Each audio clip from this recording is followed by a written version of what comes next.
क्या आप भी परेशान हैं? क्या मसाइल खत्म होने का नाम नहीं ले रहे? रिस्क, बीमारी, रिश्ते, दिल का बोझ। आज हर इंसान किसी न किसी मुसीबत में घिरा हुआ है, लेकिन क्या वाकई कोई रास्ता नहीं? क्या अल्लाह ने हल नहीं रखा? अस्सलामु अलैकुम, मेरा नाम है सज्जाद अहमद मागरे। याद रखें, कोई भी मुसीबत अचानक नहीं आती और कोई भी परेशानी अल्लाह की इजाजत के बगैर नहीं होती। अल्लाह खुद कुरान में फरमाता है, बेशक हर तंगी के साथ आसानी है। ये आयत सिर्फ पढ़ने के लिए नहीं, ये यकीन करने के लिए है। सब्र माइनस जो आजमाइश को इबादत बना दे, जब सब्र आता है अल्लाह खुद मदद भेजता है। दुआ माइनस जो नामुमकिन को मुमकिन बना दे, वो आंसू जो कोई नहीं देखता, अल्लाह उन्हें कभी जाया नहीं करता।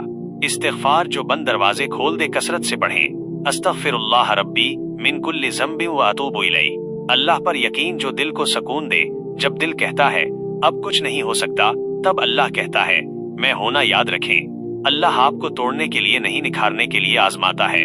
जिस दिल पर सबसे ज्यादा बोझ होता है, अल्लाह उसी दिल को सबसे ज्यादा पसंद करता है।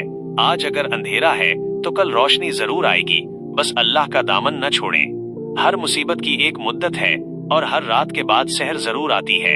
अगर आप भी किसी परेशानी में हैं, तो इस विलाग को दिल से सुने और किसी ऐसे शख्स के साथ शेयर करें जिसे आज उम्मीद की जरूरत है। अल्लाह आपकी हर मुश्किल आसान फरमाए। आमीन।